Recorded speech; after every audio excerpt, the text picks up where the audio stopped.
Саламатсыздарбы, урматтуу кыргызстандыктар, урматтуу көрмандар. Чын айтсам, сиздердин алдыңыздарда толкунданып турам.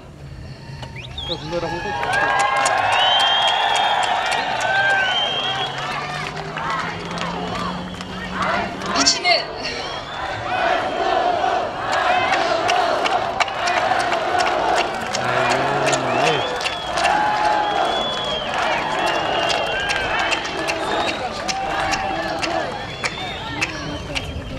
az kun chet өлкөдө жүрсөк дагы өз мекенimde эч качан салынбагандай бүгүнкү күндө салынган эмесмин. Канчалык алыстыкта болсом дагы ар бириңиздердин колдооңуздарды сезип жаттым. Ушул аянтчага ар бир спортчуну колдоп баарыңыздардын чогулуп келип, баардыгыңыздардын башыңыздар биригип, ынтымактуу болуп, бизге канчалык күтүп, ишенип, финалдык беттеш бүткөндөн кийин интернет аркылуу көрүп алып, сиздердин колдооңуздарды көрүп алып, мен чынын айтсам, аябай ыйладым. Ушундай ыраазы болдум сиздерге.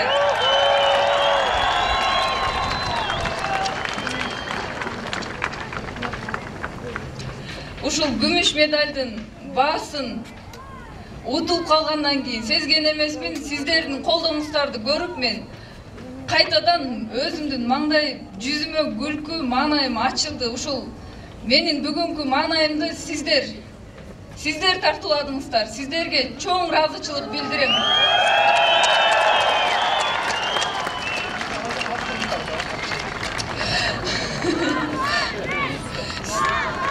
Сиздерге 2016-жылы алтын медаль алып берем деп сөз берген болчумун. Бүткүл кыргызстандыктарга сөз берип кеткем. Мен дагы алтын медаль алып келем деп барган бүгүнкү күндө айткан сөзүмө тура албай калдым. Ошол үчүн сиздердин алдыңыздарда кечирим сурайм.